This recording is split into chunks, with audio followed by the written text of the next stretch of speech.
위기의 상황을 기회로 만들려면 우선은 반드시 살아남아야 합니다. 그리고 살기 위해 여러분은 이 질문을 하셔야 합니다.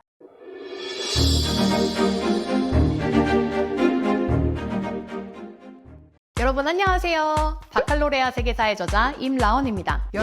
여러분은 코로나를 무서워하시나요? 저는 사실 팬데믹이 정말 심했을 때 뉴욕에 살고 있었어요. 그때는 코로나 검사 키트가 없어서 그냥 지나간 것 같은데 정말 세상에 태어나서 그렇게 아팠던 적이 없습니다. 근데 제가 코로나 말씀을 드리는 데는 이유가 있어요. 사실 저는 처음에 코로나가 정말 무서웠는데 오히려 시간이 지나서는 팬데믹 때 보이는 사람들의 진짜 본 모습이 더 무섭더라고요. 한마디로 인간의 최악을 볼 수 있는 거죠.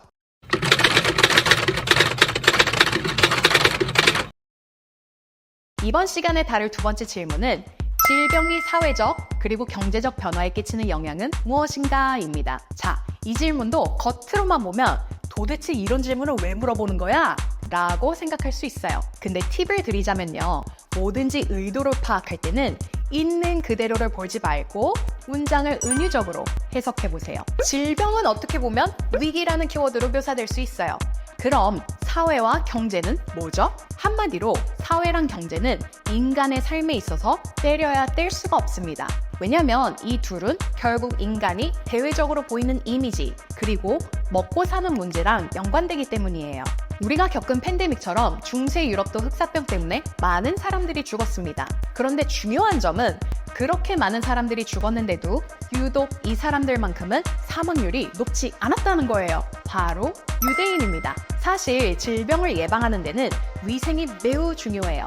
그런데 중세 유럽의 특징은 모든 이들의 삶의 중심에 기독교가 있었다는 거예요. 우리가 첫 번째 질문을 통해서 중세 유럽인의 생활에 고대 유럽, 특히 로마가 중요한 역할을 맡았다는 걸 배웠는데요. 몇몇 분들은 아시겠지만 로마는 사실 목욕 문화가 어마무시했습니다.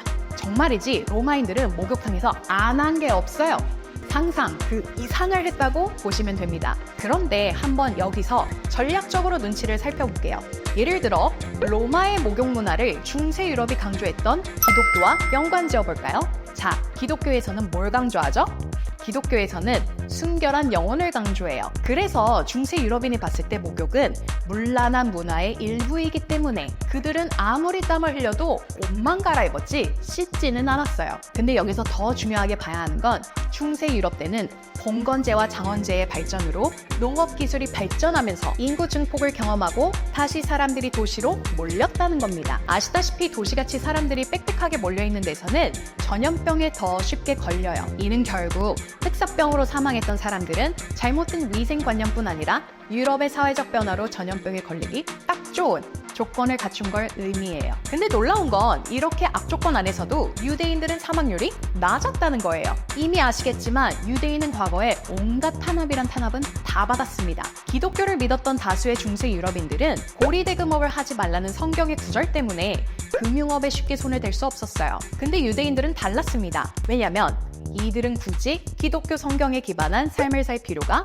없었기 때문이죠. 흥미로운 건 유대인들의 율법인 토라를 읽어보면 다른 건 다 떠나서도 손은 무조건 깨끗해야 한다고 나와요. 그래서 유대인들은 다른 사람들이 위생에 신경 쓰지 않을 때 엄격한 위생 수칙을 따르면서 질병에 대응할 수 있었어요. 그리고 그 덕분에 사망률도 높지 않았던 거고요. 그럼 이 지점에서 한번 전략적으로 생각해 볼게요. 질병은 위기인데 이 상황에서 유대인들은 위기를 겪지 않네요. 그럼 한번 이렇게도 생각해 볼게요. 제가 지난번에도 말씀드렸지만 인간은 자력갱생이 안 될 때 철저히 뭐 중심의 삶을 추구한다고 했죠? 네, 생존입니다. 유대인들은 고리대금업으로 돈을 벌 수 있었어요. 그럼 이는 결국 많은 사람들이 유대인에게 돈을 빌렸다는 걸 의미하겠죠? 물론 돈 없는 사람뿐 아니라 돈 많은 사람도 그랬을 거고요. 근데 중요한 점은 위기의 상황 때는 사람이 이성을 잃고 굉장히 감정적으로 변한다는 거예요. 예를 들면 이렇게 말이죠. 뭐야, 지금 내 가족은 다 죽었는데 유대인은 왜 살아있어? 이거 알고 보니까 유대인이 꾸민 일 아니야? 바로 이 이유 때문에 흑사병으로 사람들이 죽고 경제적으로 상황이 안 좋아지자 중세 유럽의 영주들이 가장 먼저 했던 일이 있어요. 정말 잔인하지만 유대인을 향한 대중의 분노와 학살을 눈 감아주는 거였죠. 이걸 다르게 말하자면 결국 유대인을 탄압하는 건 돈을 빌린 사람이 돈을 갚지 않아도 되는 걸 의미해요. 그리고 이런 걸 보면 알 수 있어요. 인간은 위기의 상황 때 진짜 본색을 드러낸다는 걸요. 그런데 말이죠. 사실 질병으로 인한 또 다른 변화는 유대인 탄압과 비청산에서 끝나지 않습니다. 왜냐하면 흑사병이 창궐하면서 영주들이 가난해졌고 영주가 가난해지는 걸 보면서 그들의 을로서 일했던 농노들이 반란을 일으키고 갑과 을의 관계로 맺어졌던 봉건제와 장원제가 점점 사라졌기 때문이죠. 그래서 흑사병이라는 예시를 통해서 결론을 정리하면 흑사병은 사회의 다수로 하여금 소수를 탄압해서 빚을 청산할 수 있도록 했고 자유가 없던 을로 하여금 갑을 상대로 도전하는 매개체를 제공했습니다. 그런데 우리는 이 결론에 도달하기까지 이 질문을 간접적으로 물었어요. 위기의 상황 때 인간은 어떤 모습을 드러내는가? 위기의 상황을 기회로 만들려면 우선은 반드시 살아남아야 합니다. 그리고 살기 위해 여러분은 이 질문을 하셔야 합니다. 지금 나는 필요한 존재인가? 누구나 살아가면서 위기의 순간을 맞이합니다. 그러나 그럴 때 여러분은 위기에 꼭 필요한 존재가 될 수 있으신가요?